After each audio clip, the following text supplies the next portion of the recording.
Greetings everyone, this is Six String Shogun, aka the Shogun of the West, coming to you from the Temple of Iron once again. And I wanted to take the time to make another short video going over the Texas shooting incident, which I'm sure everyone is very much aware of, and take that to more or less have a lesson on personal preparedness, and then segue further into the idea of personal preparedness as it relates to larger civil conflicts and the broader American situation and moment.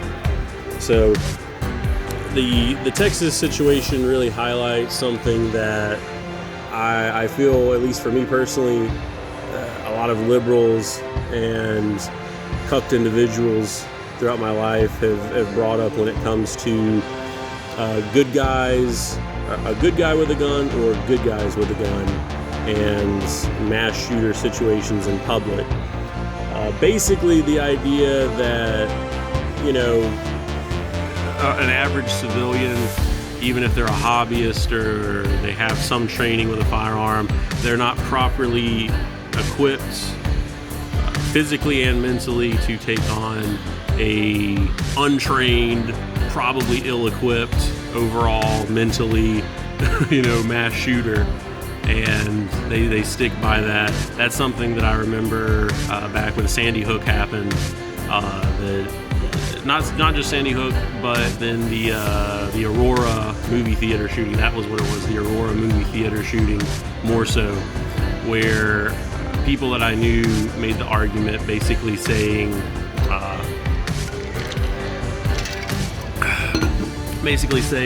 well, in a hectic, chaotic, active shooter situation, the good guy with the gun wouldn't know where to shoot. And if there were multiple good guys with a gun, they would run the risk of opening fire on one another, the wrong person or innocent people, or it would just be absolute chaos and it would be a hail of gunfire. And I always more or less made the argument that when you're put in a situation like that, you're either very confused or you're going to be honed in very precisely and carefully on that active shooter. Now, if it's a situation, say in a movie theater where it's darker, okay, yeah, I could see that. I could see in that situation it being potentially a little chaotic. But in most active shooter situations that make the news, it's usually daylight, usually in a well-lit area. If we're talking about a school or a shopping center. And there's plenty of videos of the church, the Texas shooting at the church, that shows it's very well lit. And as soon, the moment the active shooter went to work doing what he was going to do, he was gunned down immediately. And there's again, I'm not going to go over the number of people, but there were several people all trained in on him, took him out right away. And, I've heard some people say, oh, if it was a AR rifle, it would have been deadlier. I mean, maybe. It could have been. But again, when you have that many guns trained on you and you're not a special forces military operative, which this guy wasn't, the shooter, you're not going to be able, it doesn't matter. I mean, maybe if you had a minigun, maybe if you had an extremely high-powered, rapid-fire, heavy-duty weapon, okay, maybe, and then he could have just gunned down the whole building from outside. But it wouldn't have mattered if he had an AR or whatever he could have brought in there. He would have been taken out just the same. And that goes to show that if you have people who are confident and who are willing to stand up and defend themselves, carrying a firearm, prepared, you can save the day. You can prevent a lot of tragedy from happening. You can make a bad situation much better. You can prevent a bad situation from getting worse.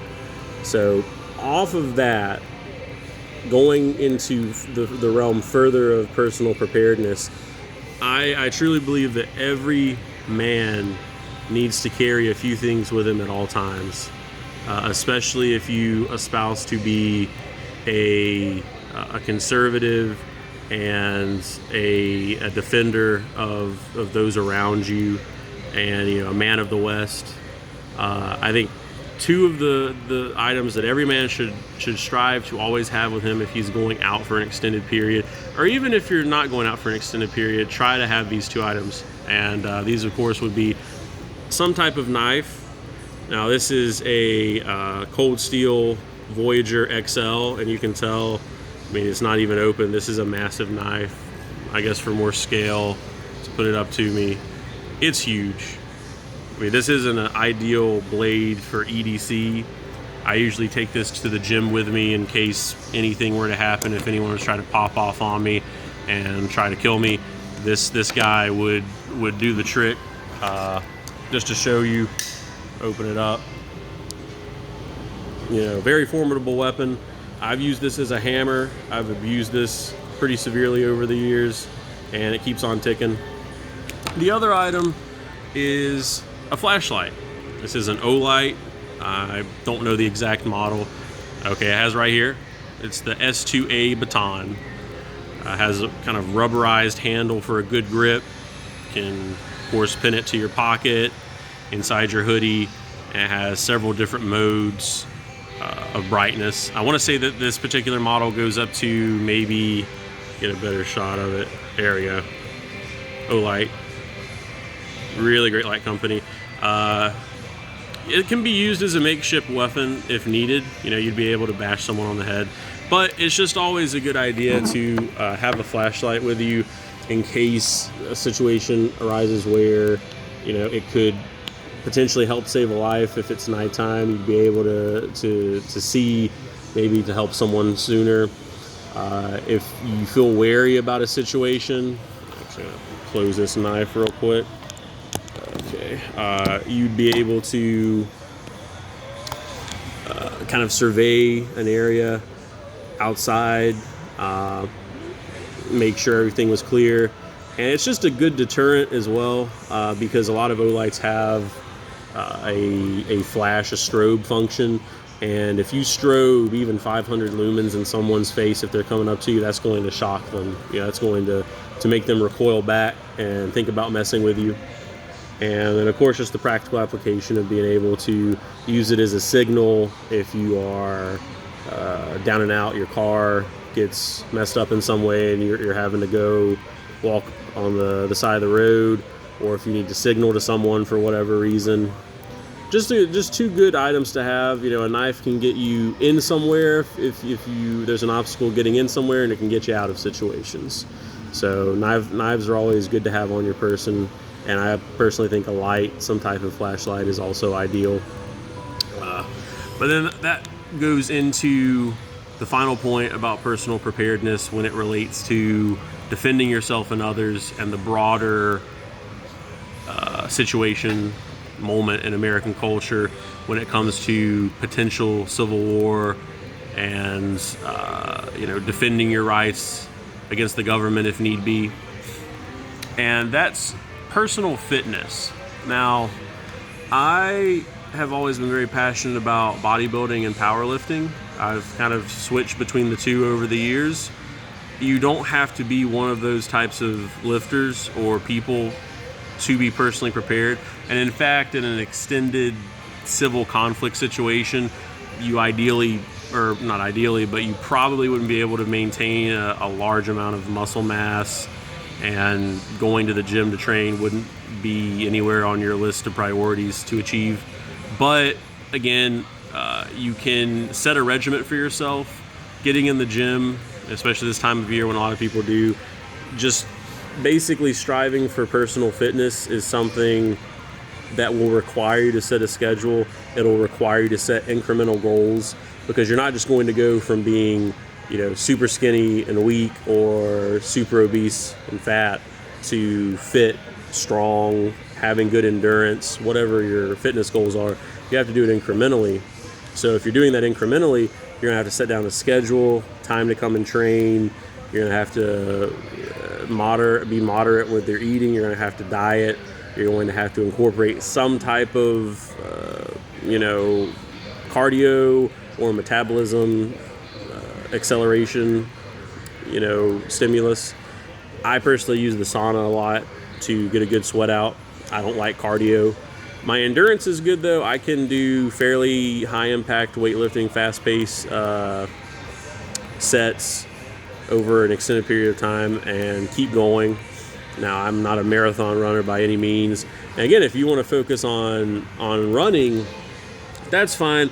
But I will say that as a man, especially in relation to spiking your testosterone, it's just a fact that weightlifting, especially when it comes to weightlifting with your legs and your back muscles, it's going to spike your testosterone and just reinforce your natural inclinations towards masculinity, and more or less, I would say, help you become a better man. And this would extend to women as well. I think, if you are a female and you want to be able to be competent and be able to defend yourself, getting in the gym and being physically fit is always a good thing. But in my videos and what I'm trying to do, I'm speaking primarily towards men. And so for men, again, having that physical presence of having some muscle mass on you and being able to back up your words with not just action, but simply the physical presence of being a larger man and having noticeable muscle mass. And that doesn't mean being an absolute mass monster. That doesn't mean being super shredded. In fact, I think being crazy shredded and super low body fat content is not ideal for a survival situation or just a fight situation. And it's very hard to maintain on a practical level in day-to-day life. Now, I also say in mainstream American culture, for most men, being physically fit, not even being or having decent muscle mass and being able to kind of show off and exude manliness, it's just hard to stay in shape, because most jobs that a lot of men will have, whether it's an office job, you could be a doctor, you could be in sales, you could be in law, you could be any number of things, and most jobs don't really require you these days to be physically fit.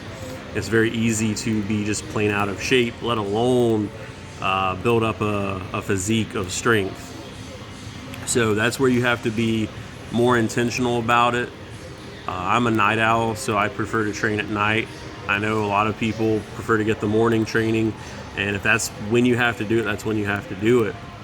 But again, we need to not emulate the soy-ridden, cucked, modern American male physique concept that's been pushed on us by the media, and what a lot of you could say they would want to say sophisticated or metropolitan women would want from their men. You need to try to strive to show traditional masculinity, because traditional masculinity is going to set yourself up to be more intimidating to other men. And so if you're trying to defend yourself in your family, in your community, in your state, that's something that you want. Now, obviously, if you should be kind, you should be helpful to people, but they should know that when they're dealing with you, they're dealing with a man who can handle himself, with a traditional man that has strength behind his words. Because let's be real, words without the threat of force behind them are just meaningless, to be honest. And that doesn't matter if you believe in God-given rights or whatever. If you don't have the physical strength or training, again, this goes back to the weapons, being prepared with weapons and having your body prepared for whatever may come about. Now, some people, I'm a big proponent of firearms, as I mentioned with the situation in Texas earlier. I personally think that having a knife on your person has more versatility, of course, obviously, than a gun. But again, not a bad idea to have a gun on your person or near your person at all times. I certainly do. But, if you're trying to start up a life of personal preparedness, I feel, again, getting a flashlight and getting some type of pocket knife. It can be a small one. Those are steps that just about any guy can do. If you've got pockets, you can do those things, and they won't be an inconvenience to you. But on that note, I have to say, God bless the Republic, and be prepared.